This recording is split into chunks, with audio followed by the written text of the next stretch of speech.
Welcome to my channel.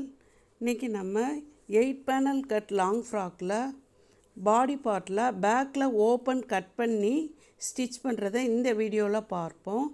இப்போ full open தான் வைக்க போகிறோம், லாங் ஜிப் வச்சு.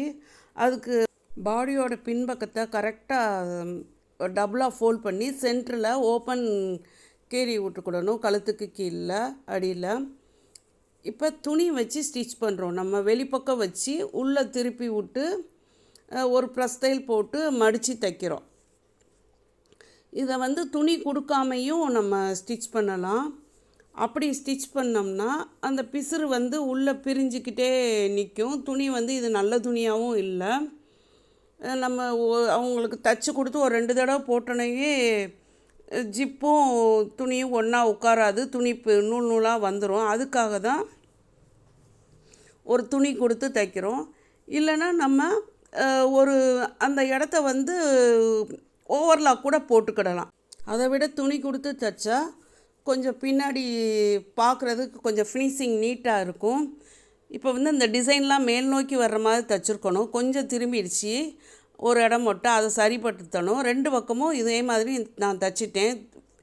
இப்போ இந்த ஜிப்பில் மேல் அந்த ஒரு மெட்டல் மாதிரி இருக்கும், அதை கட் பண்ணி விட்டுறணும். அது முடியை பிடிச்சி இழுக்கும், குத்தும். இப்போ ஜிப்பை அந்த மேலே ஒரு மடித்து விட்டுக்கிடணும். ஏன்னா இதில் கழுத்து ஸ்டிச் பண்ணியிருக்கு. இப்போ ஸ்டிச் பண்ணாமல் இருந்தால் அந்த கழுத்தோட பிசுறுக்குள்ளே விட்டுறலாம். அதனால் தனியாக மேலே மட்டும் ஒரு மடித்து தைச்சிட்டு ஜிப்பை உள்பக்கமாக வைக்கணும். உள்பக்கமாக வச்சு வெளியே கூடி தையல் போடணும். இப்போ நான் எப்படி தைக்கிறேங்கிறது உங்களுக்கு சரியாக தெரியாது. அந்த ஹூக் பட்டியோட விளிம்பில் இருந்து 1/4 இன்ச்சு கீழே இறக்கி இருக்கணும். ஜிப்போட பல்லு ஜிப்பு வெளியே தெரியக்கூடாது.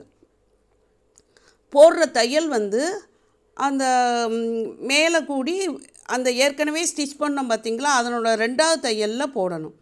இப்போ இந்த பக்கம் அதே மாதிரி தான் வைக்க போகிறோம். பட் நான் உள்ளே திருப்பி வச்சு உங்களுக்கு காமிக்கிறேன் எப்படி ஏற்கனவே அந்த ஜிப்பு வச்சு இதே மாதிரி தான் வச்சு அதை வெளிப்பக்கம் கூடி தையல் போட்டேன்.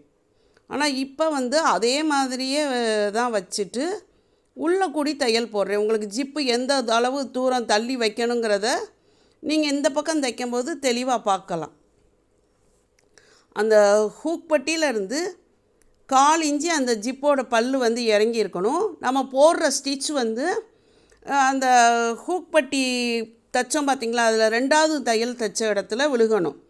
பட்டியை விளிம்பில் ஒட்டி உள்ள தையலில் போடாமல் 2வது உள்ள தையல் மேலே வர்ற மாதிரியே போட்டு எடுத்துக்கிடணும்.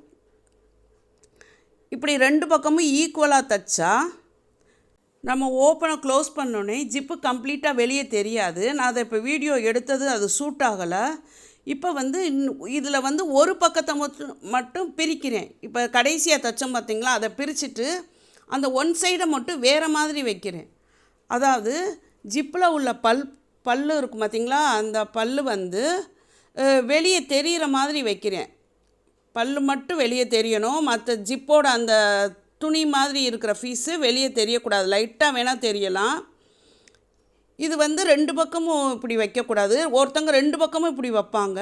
நான் ஒரு பக்கம் அப்படி வச்சுட்டு 2வது பக்கம் இப்படி பிரித்து தைச்சிருக்கேன். இப்படி தைச்சோம்னா ஓப்பனோட ஃபினிஷிங் ரொம்ப நீட்டாக இருக்கும். இப்போ ஜிப்பை க்ளோஸ் பண்ணி காமிச்சிருக்கேன். ஜிப்பு ரொம்ப வெளியே தெரியாது நமக்கு.